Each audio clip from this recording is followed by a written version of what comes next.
Screen दिखाई पड़ रही है। देखो इसमें हम लोगों ने देखा अभी जो सिल्क रूट हम देख रहे थे। सिल्क रूट का कहाँ से कहाँ तक था। तो सिल्क रूट का जो विस्तार होता है वो आपका चाइना से लेकर के मतलब चीन से लेकर के इसका विस्तार होता है मॉस्को, आपका पश्चिमी एशिया, इसके साथ साथ साउथ में इंडिया की ओर देखने को मिल जाता है। तो कहीं ना कहीं इसका जो विस्तार है वो बहुत बड़े से क्षेत्र पर देखने को मिल जाता है। रेशम मार्ग या सिल्क रूट को लेकर के एक बात यहाँ पे लिखी गई है, थोड़ा इसको पढ़ लेते हैं। कहता है रेशम मार्ग के क्षेत्रों को देखिए और उन वस्तुओं पर भी गौर कीजिए जो उस रास्ते से यात्रा करते हुए व्यापारियों को उपलब्ध होती थी। इस मानचित्र में मंगोल शक्ति के चरमोत्कर्ष काल के दौरान का एक अंतिम पूर्वी बिंदु अंकित नहीं है, जिसे कि रेशम मार्ग गुजरता था। हालांकि जब रेशम मार्ग का विस्तार किया गया था तो उसमें जहाँ जहाँ से ये रास्ते गए हैं उसमें से एक भी रास्ता ऐसा नहीं है जहाँ पर मंगोल डायनेस्टी के शहरों के आसपास से गुजरता हो। क्या आप इससे उस नगर को दिखा सकते हैं जो यहाँ अंकित नहीं है? क्या ये 12वीं सेंचुरी में रेशम मार्ग पर हो सकता है? अगर नहीं तो क्यों नहीं है, इसके बारे में आप बताइए। तो इसको छोड़ करके थोड़ा सा और आगे बढ़े तो यहाँ से देखो एक टॉपिक देता है, यहाँ पर लिखा हुआ है कि 13वीं सेंचुरी के समय में मंगोल साम्राज्य में यायाबार मतलब कि घुमंतु जनजाति और स्थानबद्ध समुदाय जो एक ही स्थान पर रहा करते थे, इन दोनों में विरोध कम होते गए। इनका जो उदाहरण है वो 1230 के दशक में जब मंगोलों ने उत्तरी चीन के चीन वंश के विरुद्ध युद्ध में सफलता प्राप्त की थी। उस समय से इनके घुमंतु जाति और स्थानीय जातियों के बीच में जो युद्ध हुआ करते थे वो खत्म हो गए। मंगोल के नेताओं के एक क्रुद्ध वर्ग, क्रुद्ध का मतलब होता है गुस्से वाला वर्ग, दबाव डाल करके ये विचार रखा कि समस्त किसानों को मौत के घाट उतार दिया जाए और उनकी कृषि भूमि को चारागाह में बदल दिया जाए। लेकिन 1270 के समय में सुंग वंश की पराजय के बाद, तो सुंग वंश का पराजय कब हुआ था? 1270 में हुआ था। इस समय में मंगोल साम्राज्य में सम्मिलित कर लिया गया। चंगेज खान का पोता जिसका नाम था कुबलई खान किसानों और नगरों के रक्षक के तौर पर उभरा। तो किसानों और नगरों के रक्षक के तौर पर कौन उभर के आया? तो उसका नाम था कुबलई खान था। गजन खान की गजन खान जो चंगेज खान का सबसे बड़ा पुत्र था, तोलई वंश का था। तोलई वंश का था। तो तोलई वंश का कौन था? उसका नाम था गजन खान था। परिवार के सदस्य और अन्य सेनापतियों को आगाह कर दिया कि वे किसानों को ना लूटें। एक बार अपने भाषण के दौरान उसने कहा कि ऐसा करने से राज्य में स्थायित्व और समृद्धि नहीं आती। उसके वक्तव्य की स्थानबद्ध ध्वनियाँ चंगेज खान को भी हैरानी में डाल देती थी। मतलब कि इसके द्वारा बात जो कही गई थी वो चंगेज खान को भी कहीं ना कहीं समस्या में डाल देता है। गजन खान का जो भाषण था, यहाँ से यदि थोड़ा सा देखें तो यहाँ पर देखो एक ही पॉइंट लिखा गया है कि उसने अपने मंगोल तुर्की आयाबार सेनापतियों को निम्न भाषण दिए थे जो संभवतः उसके ईरानी वजीर रशीदुद्दीन ने लिखा था। तो रशीदुद्दीन के द्वारा जो भाषण लिखा गया था वो गजन खान के भाषण के तौर पर देखने को मिल जाता है। इसको थोड़ा सा आगे बढ़ते हैं तो देखो यहाँ पे कहता है चंगेज खान के शासनकाल से ही मंगोल ने विजित राज्यों से नागरिक प्रशासन जिसे कहते हैं सिविल एडमिनिस्ट्रेटर को अपने यहाँ भर्ती कर लिया। कभी कभी एक स्थान से दूसरे स्थान पर भेजा जाता था। जो चीनी सचिवों का ईरान और ईरानी सचिवों का चीन में बदल दिया गया। स्थानांतरण का मतलब होता है ट्रांसफर कर दिया गया उनको। कहते हैं कि इस तरह इन्होंने दूसरे राज्यों को संगठित करने में मदद की और इसकी पृष्ठभूमि और प्रशिक्षण से वहाँ के स्थानबद्ध मतलब कि जो उस स्थान से जुड़े होते थे उन्हें स्थानबद्ध कहते हैं। जनजीवन पर होने वाले खाना बदोश की लूट मार की धार कम हो गई। मतलब कि उन लोगों के द्वारा जो यहाँ पर झड़पें की गई थी, लूट मार किया गया था, वो कम होना चालू हो चुका था।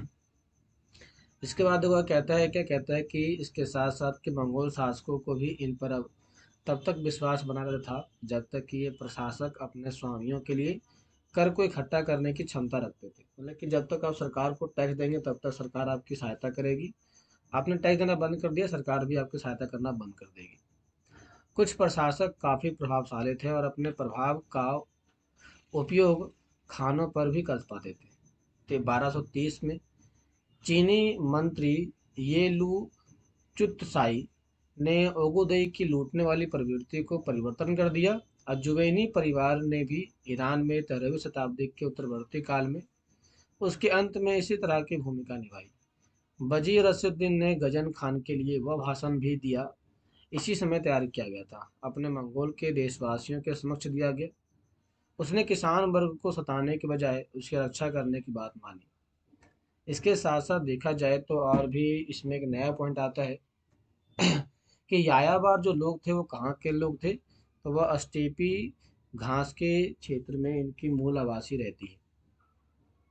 थोड़ा सा और नीचे आ जाते हैं तो यहाँ पर देखो कहता है, इनके पिता के द्वारा जिस धन को प्राप्त किया गया था उस धन को सभी लोग मिल बांट करके इस्तेमाल करते थे, ना कि किसी व्यक्ति के द्वारा अकेले इसका इस्तेमाल किया गया था। इसका मतलब होता है कि उलूस, इसका मतलब होता है उलूस। उलूस का मतलब होता है जिसका तात्पर्य अब क्षेत्रीय यानी अधिकृत क्षेत्र का स्वामी हो गया। अतः उत्तराधिकार के लिए संघर्ष का परिणाम था। इसमें चंगेज खान के वंशजों के बीच महान पद के लिए तथा उत्कृष्ट चारागाह भूमि पाने के लिए होड़ होती थी। चीन और ईरान दोनों पर शासन करने के लिए आए टुलुई के वंशज ने युआन और इल खानी वंशों की स्थापना की।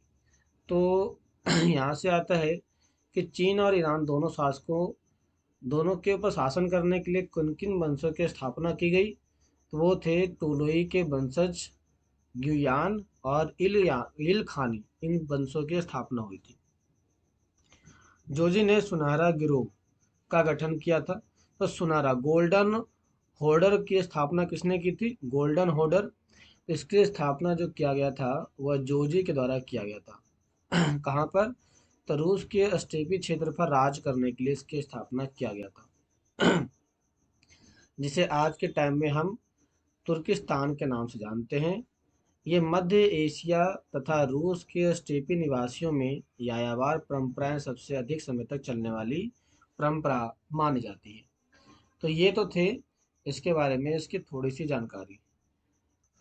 देखो आगे कहता है कि चंगेज खान के वंशजों का धीरे धीरे अलग होकर के अलग अलग वंशों के समूह में बढ़ जाते हैं, जिसका मतलब होता है कि पिछले परिवार से जुड़ी हुई स्मृतियां और परंपराओं के सामंजस्य में बदलाव आना।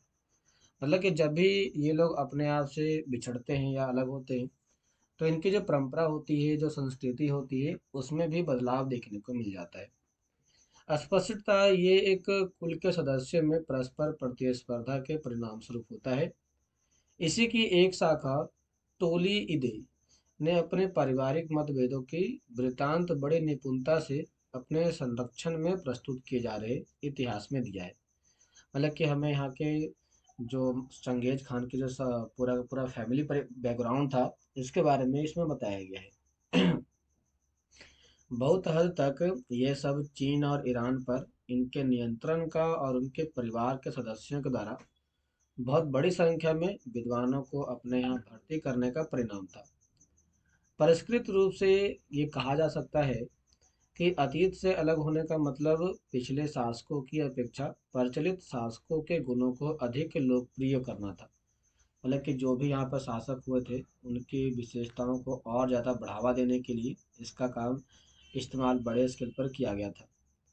इसमें कहता है आगे देखा जाए तो इल खानी ईरान में 13वीं शताब्दी के आखिरी में फारसी इतिहास वृत्ति में महान खान के द्वारा की गई रक्त रंजित हत्याओं के विस्तृत विवरण के बारे में बताया गया है। मतलब कि इसमें जो बड़े बड़े स्केल पर या फिर बहुत बड़े स्तर पर जो भी हत्या की गई थी उसके बारे में इसमें विस्तार से बताने का काम किया गया है। इसमें मृतकों की संख्या बहुत अधिक बढ़ा चढ़ा करके पेश किया गया है। उदाहरण के लिए एक चश्मदीद गवाह के इस विवरण के विरोध में बुखारा के किले की रक्षा के लिए 400 सैनिक तैनात थे। एक इल खानी इतिहास वृत्त में ये विवरण दिया गया है कि बुखारा के किले पर हुए आक्रमण में 30,000 सैनिक मारे गए थे। इल्खानी विवरण में अभी भी चंगेज खान की प्रशंसा की जाती है। तो यहाँ से यदि क्वेश्चन संभावना ये है आने की कि जो चंगेज खान के समय में बुखारा में हुए आक्रमण या हमले की जांच कीजिए या फिर उसके बारे में बताइए कि उसके क्या परिणाम आए या फिर किस प्रकार से इनके हमले के प्रभाव देखने को मिल जाते हैं। तो यहाँ से यदि ऐसा क्वेश्चन आता है तो आप इसके बारे में बता सकते हैं। इसमें देखो नेक्स्ट में कहता है क्या थोड़ा सा और आगे बढ़ते हैं तो देखो नेक्स्ट इसमें कहा जाता है, लेकिन उसमें साथ ही तसली बख्श का ये कहना भी था, दिया सॉरी इसने कथन दिया था कि समय बदल गया है और अब सबसे पहले जैसा खून खराबा समाप्त हो चुका है। चंगेज खान के वंशजों को विरासत में जो कुछ मिला वह महत्वपूर्ण था, लेकिन उनके सामने एक समस्या थी। अब उन्हें एक स्थानबद्ध समाज में अपनी धाक जमानी थी। इस बदलते हुए समाज में या समय में भी वीरता की ये तस्वीर नहीं पेश कर सकते थे जैसे कि चंगेज खान ने किया था। जिस प्रकार से चंगेज खान ने अपने आप को बढ़ावा देने के लिए, प्रमोट करने के लिए जिस तरीके का इस्तेमाल किया, इस समय में हम उस तरीकों का या इस चीज़ों से हम इसका इस्तेमाल नहीं कर सकते थे। इसमें कहता है आइलॉन आइलोन डेविड आइलोन के शोध से यास पर हाल ही में क्या कहा एक कार्यकार में जो कह सकते हैं खोज किया गया था, जिसमें चंगेज खान के किरिलताई में लागू की गई थी के बारे में बताया गया, नियम आचार संहिता के बारे में बताया गया कि उसने किस प्रकार से इसको बढ़ावा देने का काम किया था, कैसे इसको बढ़ावा दिया गया, इसके बारे में बताया गया है। कहता है इसके बारे में कहा जाता है कि चंगेज खान ने 1206 में किरिलताई में लागू की थी। इन जटिल विधियों का विस्तृत वर्णन करता है जो महान खान की स्मृति को बनाए रखने के लिए उसके उत्तराधिकारियों ने प्रस्तुत की थी। अपने प्रशंसा के स्वरूप में यास को यासक लिखा जाता था। यास को यासक शब्द के तौर पर लिखा गया था, जिसका अर्थ या विधि अज्ञापिता या आदेश होता है। मतलब इसका जो मतलब होता है वो होता है किसी को आदेश देना होता है इसका मतलब। जो थोड़ा बहुत विवरण यसाक के बारे में हमें मिलता है, तो ऐसे जो जानकारी मिलती है वह यासाक के बारे में जानकारी मिल जाती है। इसका संबंध प्रशासनिक विनियमन से है, मतलब कि इसको जो बनाया गया वह प्रशासन के लिए बनाया गया था, मतलब उसके देखरेख के लिए बनाया गया था। ये आखेट सैन्य और डाक प्रणाली का संगठन था। मतलब कि ये किसको रिप्रेजेंट करता है, तो इसका जो संबंध था वो डायरेक्टली देखा जाए तो इसका जो संबंध था वह संबंध थे आपके आखेट करने से। आखेट का मतलब होता है यहाँ पर शिकार करना होता है, तो शिकार को इसमें बढ़ावा दिया गया था। इसके साथ साथ इसका जो संबंध था वह सेना के प्रणाली से था, सैन्य प्रणाली से था। और दूसरा था डाक सिस्टम, मतलब इसका पोस्ट, जो हम पोस्ट आज के टाइम में करते हैं, इस पोस्ट से इसका संबंध देखने को मिल जाता है। ये जो पूरा टाइम पे बता रहा है ये 13th सेंचुरी के बारे में बता रहा है। सॉरी सर, हाँ 13th सेंचुरी के बारे में बता रहा है। इसे मंगोलों ने या शब्द का प्रयोग ज़्यादातर शुरू कर दिया था। तो या शब्द का जो प्रयोग था वह 13वीं शताब्दी में इन तीनों चीज़ों के लिए किया गया था। चलिए थोड़ा सा और आगे बढ़ते हैं तो इसमें देखो बात कहता है क्या, कहता है कि यदि हम उसी समय में घटने वाली अन्य घटनाओं को देखें तो शायद इस शब्द को अर्थ होने वाले परिवर्तनों को हम समझ सकते हैं। 13th सेंचुरी के मध्य तक एक मंगोल एकीकृत जन समूह के रूप में उभर कर के सामने आया था। तो मंगोल जो था वो कब होता है सामने आता है, तो वो 13th सेंचुरी के समय में सामने आता है। उन्होंने एक ऐसे विशाल साम्राज्य का निर्माण किया जिसे दुनिया में पहले नहीं देखा गया।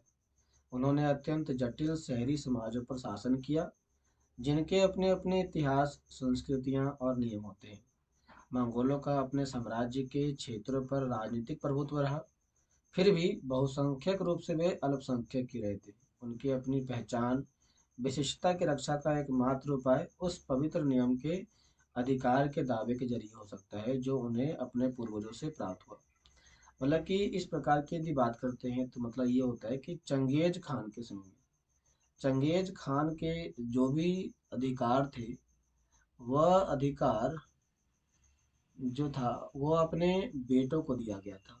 तो बेटों को जिस प्रकार का काम किया गया, बेटों को जब दिया गया तो कह सकते हो कि ये जो चीज़ें थी वह उत्तराधिकार के तौर पे मिली। उत्तराधिकार का मतलब होता है कि जो चीज़ हमारे पास है हम उसको आगे आने वाली पीढ़ियों को ट्रांसफ़र करते रहते हैं।